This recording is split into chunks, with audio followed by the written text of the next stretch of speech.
بسم اللہ الرحمن الرحیم۔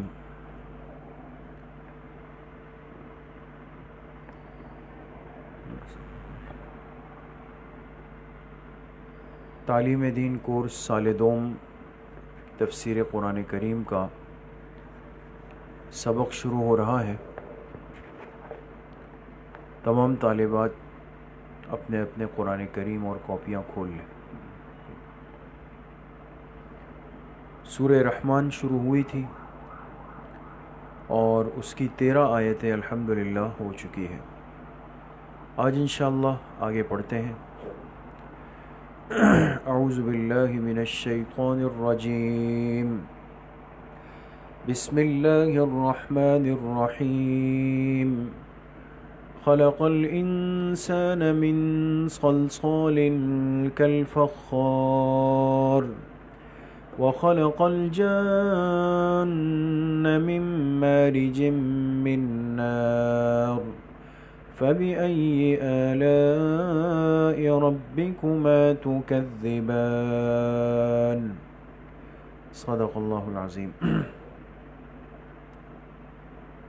اس صورت کے آغاز سے آپ نے دیکھا کہ اللہ پاک نے اپنی مختلف نعمتوں کو جو انسانوں پر فرمائی ہے، یہ بات بھی آپ کے سامنے آ گئی کہ 31 مرتبہ اللہ پاک نے انسان کو مخاطب کر کے فرمایا فَبِأَيِّ آلَاءِ رَبِّكُمَا تُكَذِّبَانِ۔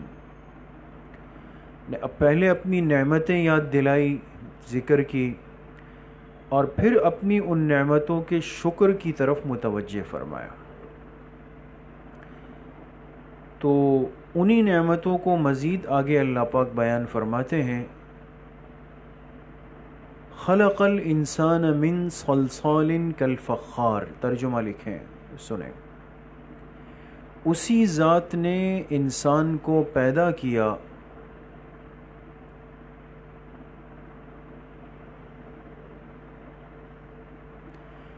اسی ذات نے انسان کو پیدا کیا من صلصال، اس کے دو ترجمے ہیں، عرض کر رہا ہوں، دونوں لکھ لیں۔ بجنے والی مٹی، بجنے والی جو چیز بجتی ہے نا، با جیم نون یا، بجنے والی مٹی سے۔ دوسرا ترجمہ لکھیں مٹی کے گارے سے، مٹی کے گارے سے۔ تو صلصال کے دو ترجمے ہیں، بجنے والی مٹی یا مٹی کا گارا۔ دیکھیں میں آپ کو ایک آسان سی بات عرض کروں، آپ نے بھی غور کیا ہوگا، یہ مٹی جو ہوتی ہے نا، یا سیمنٹ کا جو گارا ہوتا ہے، کہیں تعمیر کا کام چل رہا ہوتا ہے، آپ نے غور کیا ہوگا تو یہ مٹی کبھی جم جاتی ہے ایسے، لیکن آپ اس پہ اگر پیر رکھیں گے، اس پہ پیر رکھیں گے تو آپ کے پیر یا جوتا رکھنے سے ایک آواز سی آئے گی، کرچ کسی، ایک آواز سی آئے گی، ایسے لگتا ہے جیسے یہ مٹی کچھ آواز نکال رہی ہے۔ اس کو کہتے ہیں صلصال، بجنے والی مٹی، ٹھیک ہے؟ یا ترجمہ کیا ہے؟ مٹی کے گارے سے۔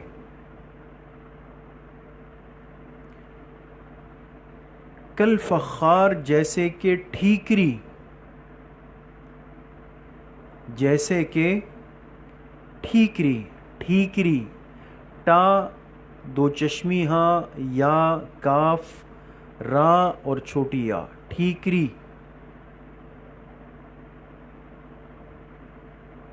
جیسے کہ ٹھیکری، بریکٹ میں لکھیں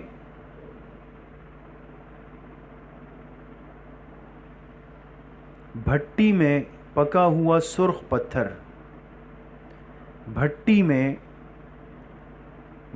میں پکا ہوا سرخ پتھر۔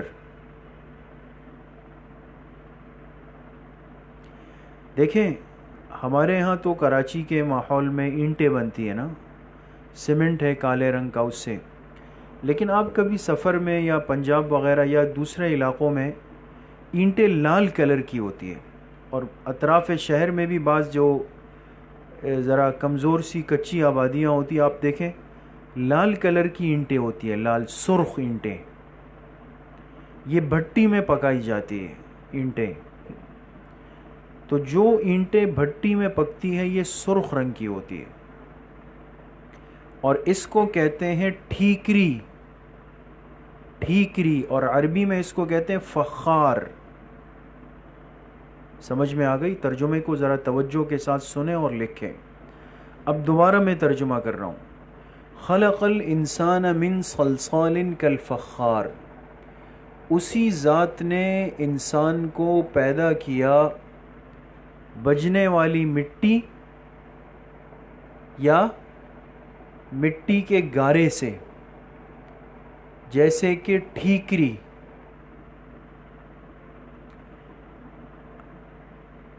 سمجھ گئے؟ اچھا، اب اس سے مراد کون ہے؟ کون سا انسان مٹی سے بنا ہے؟ کوئی بتا سکتا ہے؟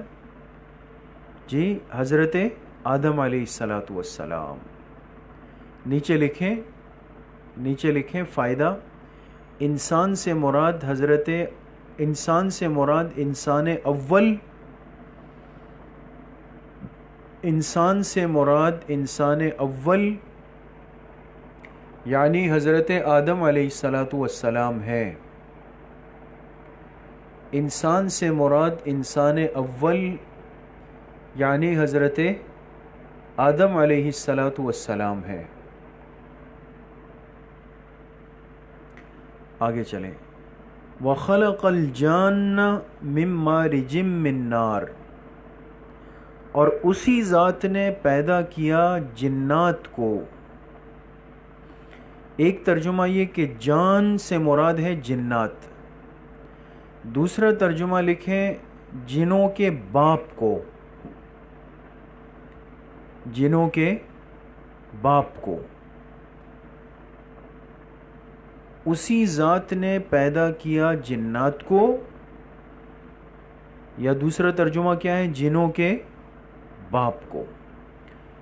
دیکھیں نا، اوپر کی آیت میں تذکرہ کس کا ہوا؟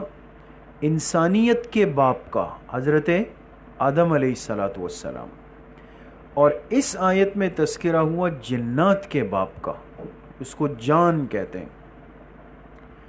اسی ذات نے پیدا کیا جنوں کے باپ کو یا جنات کو من مارج من نار، آگ کے شعلے سے. آگ کے شعلے سے. مارج کہتے ہیں شعلے کو، نار کہتے ہیں آگ کو. تو انسان کی تخلیق مٹی سے چلی ہے، جنات کی تخلیق آگ سے چلی ہے. فَبِأَيِّ آلَاءِ رَبِّكُمَا تُكَذِّبَانِ، تم اپنے رب کی کن کن نعمتوں کو جھٹلاؤ گے؟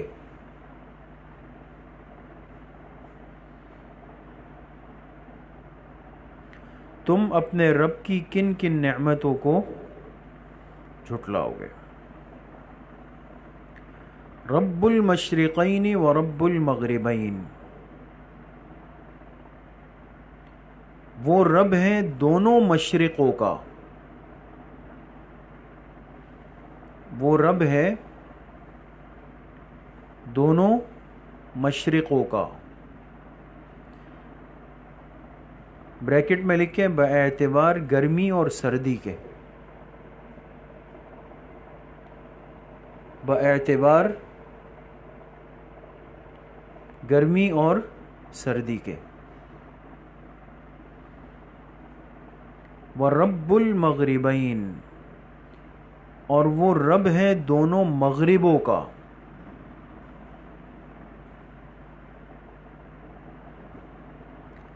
اور وہ رب ہے دونوں مغربوں کا. بریکٹ میں لکھیں باعتبار گرمی اور سردی کے.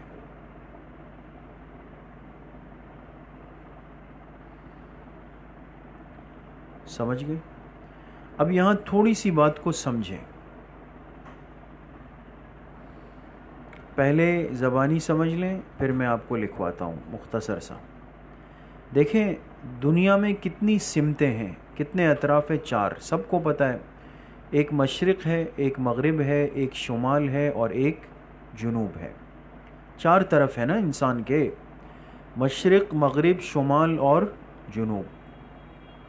تو مشرق تو ایک ہے، مغرب بھی ایک ہے، لیکن یہاں اللہ پاک نے فرمایا 2 مشرقوں کا، 2 مغربوں کا. تو 2 مشرق اور 2 مغرب کہاں سے آ گئے؟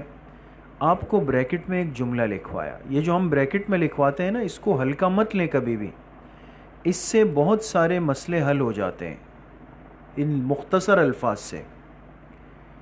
آپ نے لکھا باعتبار گرمی اور سردی کے، اس نے بہت بڑے مسئلے کو حل کر دیا. کیا مطلب؟ دیکھیں، سورج جہاں سے نکلتا ہے اس کو مشرق کہتے ہیں. اب لکھیں، اب جو لکھوا رہا ہوں اس کو لکھیں کاپیوں میں، فائدے کے عنوان سے لکھیں. سورج جہاں سے نکلتا ہے اس کو مشرق کہتے ہیں، اور جہاں ڈوبتا ہے اس کو مغرب کہتے ہیں.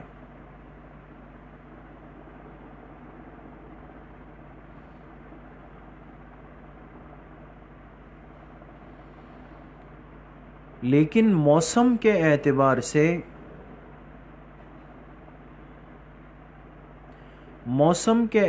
سے سورج کے نکلنے اور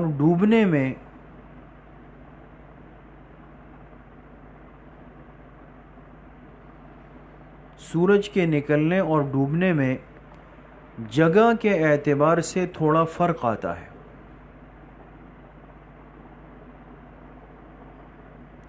جگہ کے اعتبار سے تھوڑا فرق آتا ہے. لہذا سردیوں میں سورج دیر سے نکلتا ہے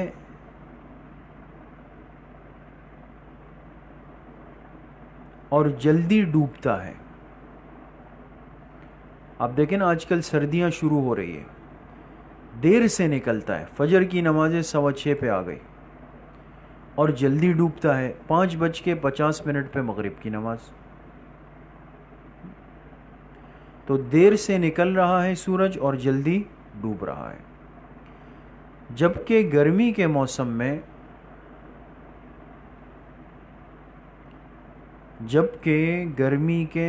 میں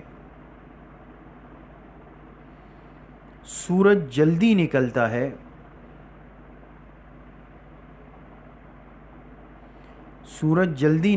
ہے اور دیر سے ڈوبتا ہے. سمجھ گئے؟ اب دیکھیں، آج کل سردیاں آ رہی ہے تو فجر لیٹ ہو گئی، مغرب جلدی ہو گئی.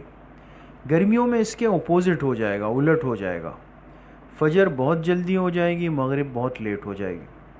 یہ جو فرق آ رہا ہے نا، یہ سردی اور گرمی کے موسم کے اعتبار سے، جو آپ نے بریکٹ میں لکھا. تو سردیوں کا مشرق الگ ہے، گرمیوں کا مشرق الگ ہے. سردیوں کا مغرب الگ ہے اور گرمیوں کا مغرب الگ ہے. ٹھیک ہے، اب چلیں آگے. فَبِأَيِّ آلَاءِ رَبِّكُمَا تُكَذِّبَانِ، پھر تم اپنے رب کی کن کن نعمتوں کو جھٹلاؤ گے. پھر تم اپنے رب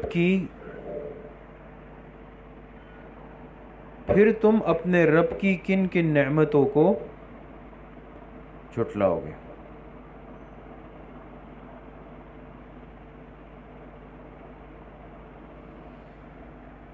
مرج البحرین یلتقیان،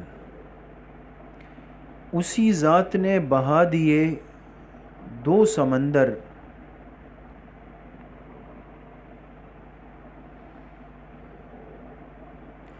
اسی ذات نے بہا دیے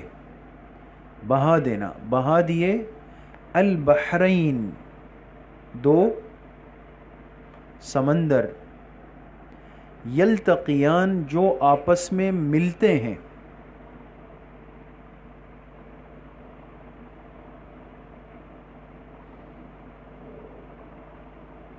جو آپس میں ملتے ہیں. بریکٹ میں لکھیں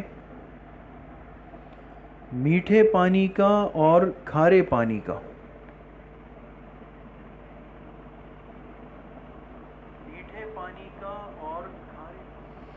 میٹھے پانی کا اور کھارے پانی کا.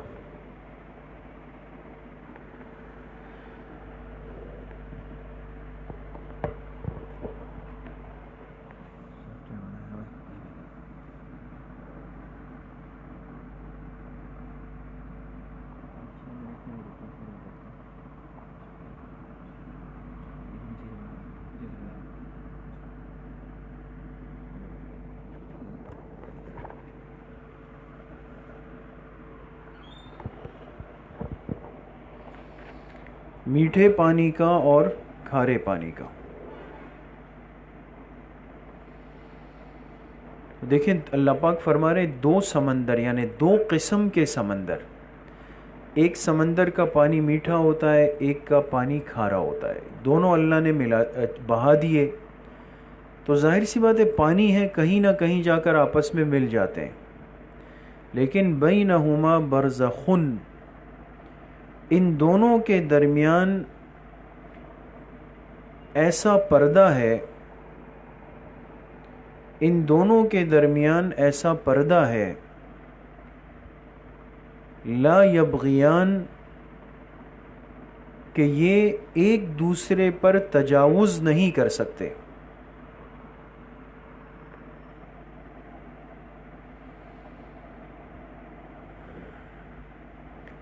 ان دونوں کے درمیان ایسا پردہ ہے, برزخ کہتے ہیں پردے کو, لا یبغیان, کہ یہ ایک دوسرے پر تجاوز نہیں کر سکتے. تجاوز کے معنی آتے ہیں غالب آنا. عجیب بات ہے.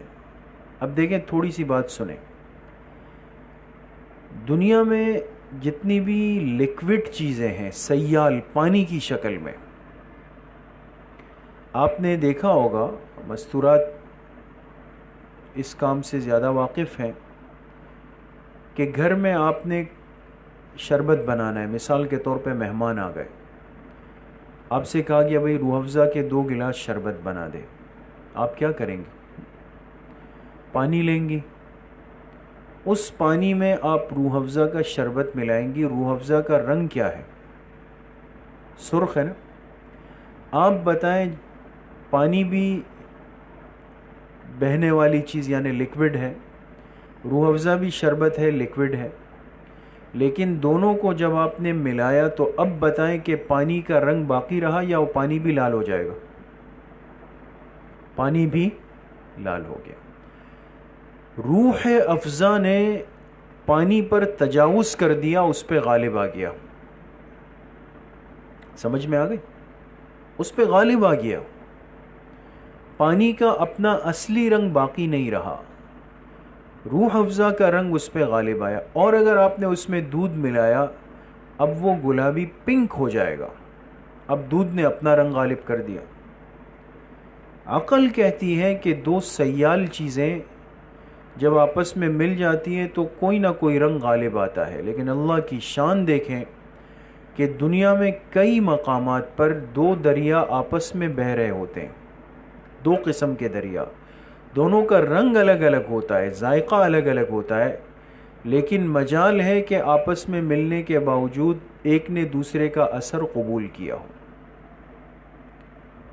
آپ کے پاکستان میں بھی آپ جب جائیں نا, اور KPK صوبہ خیبر پختونخوا میں آپ داخل ہونے لگے تو بالکل اٹک کے پل کے اوپر سے آپ گزریں. ہم نے بارہا دیکھا ہے منظر کہ اس کے نیچے 2 دریا آپس میں مل رہے ہیں, 2 سمندر مل رہے ہیں. دریائے کابل اور دریائے سندھ یہ آپس میں یہاں آ کے مل جاتے ہیں. دونوں کا رنگ بالکل الگ الگ, ایک براؤن کلر کا ہے, ایک لائٹ گرین کلر کا ہے, لیکن لوگ اوپر سے دیکھتے ہیں دونوں ساتھ ساتھ چل رہے ہیں. اللہ کی قدرت ہے. اور بھی دنیا میں کئی مقامات ہیں, یہ سب اللہ کی قدرت کی دلیل ہے. فَبِأَيِّ آلَاءِ رَبِّكُمَا تُكَذِّبَانِ, تم اپنے رب کی کن کن نعمتوں کو جھٹلاؤ گے. يَخْرُجُ مِنْهُمَا اللُّؤْلُؤُ وَالْمَرْجَانُ, نکلتے ہیں ان دونوں سمندروں سے موتیاں اور مونگے، نکلتے ہیں ان دونوں سمندروں سے، من ہما، دو سمندروں سے مراد کیا ہے؟ چاہے میٹھے پانی والا چاہے کھارے پانی والا، یہ مطلب ہے۔ نکلتے ہیں ان دونوں سمندروں سے اللؤلؤ موتی، والمرجان اور مونگے، میم واو نون گافیا، مونگے، یہ بھی ایک قسم کا قیمتی پتھر ہوتا ہے جس کو ہم ہیرا کہتے ہیں۔ تو یہ جو ہیرے جواہرات ہوتے ہیں نا، اللہ کی شان یہ ہے، یہ سمندر کی تہ میں اللہ پاک نے پیدا کیے ہوئے،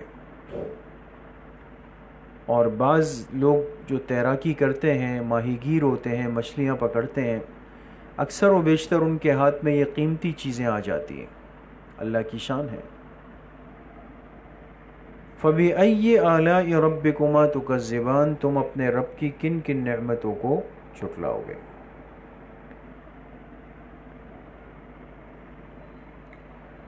وَلَهُ الْجَوَارِ الْمُنشَآتُ فِي الْبَحْرِ كَالْأَعْلَامِ،